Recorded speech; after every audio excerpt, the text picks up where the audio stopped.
What if I told you that the decisions made in Paris this week could shape your electric bill, your job options, and even your next car?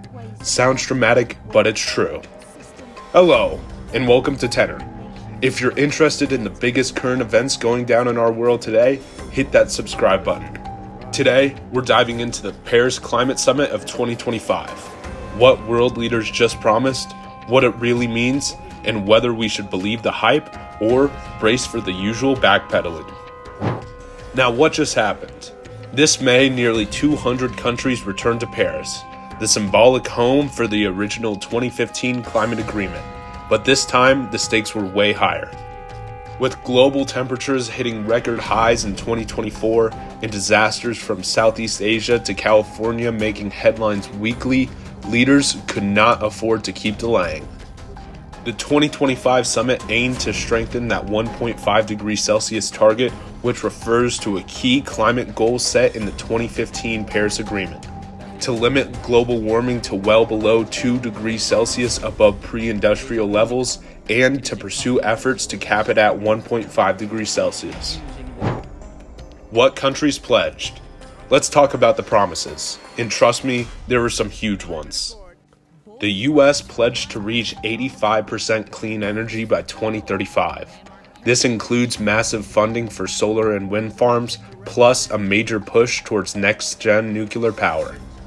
They also introduced a national plan to phase out coal-fired plants by 2040 and incentivize EV infrastructure nationwide. China committed to no longer finance coal outside its borders. Domestically, they're scaling EV production and investing in green hydrogen. This is big, considering that China is the world's largest emitter and investor in overseas coal. India is doubling its renewable capacity by 2030. This includes solar expansion in rural regions and hydropower projects. They're also demanding more climate funding, arguing that they're still catching up from centuries of underdevelopment. And finally, we have the EU, which aims to set a legally binding net zero target by 2040, including carbon border taxes on imported goods with high emissions. The $100 billion question. Yes, it's finally happening. The long-delayed $100 billion annual climate fund is being distributed to vulnerable nations for flood defenses, drought-resistant farming, and clean water projects. Now, what does this mean for you? So here's the real question. How do these global headlines hit home for you? 1. Your energy bill. With more clean energy coming online, fossil fuels may get more expensive as they're taxed or phased out. You might see savings or surcharges depending on where you live. 2. Your next vehicle. EV incentives will increase, and traditional gas vehicles might come with new fees. Expect a push for electric vehicles even in rural areas. 3. Your career paths. Green jobs are booming. Solar technicians, wind engineers, environmental analysts. Meanwhile, traditional gas and oil roles are declining. 4. Your environment.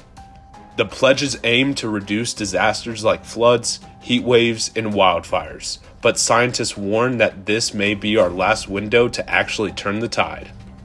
Will this actually follow through? The real challenge is execution.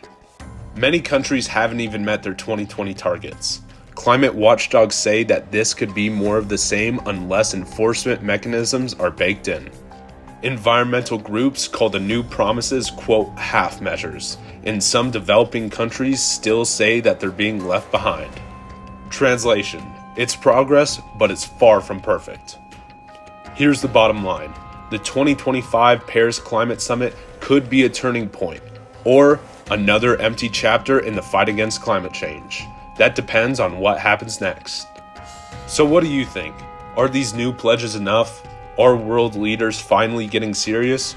Or are we being sold on another greenwash dream? Drop your thoughts in the comments below, and tell me where you think climate policy needs to go. If you want more real talk about the biggest global events, subscribe to Tenor. And leave a like if this helped you understand what's going on. Thank you for watching Tenor. I'll see you next time.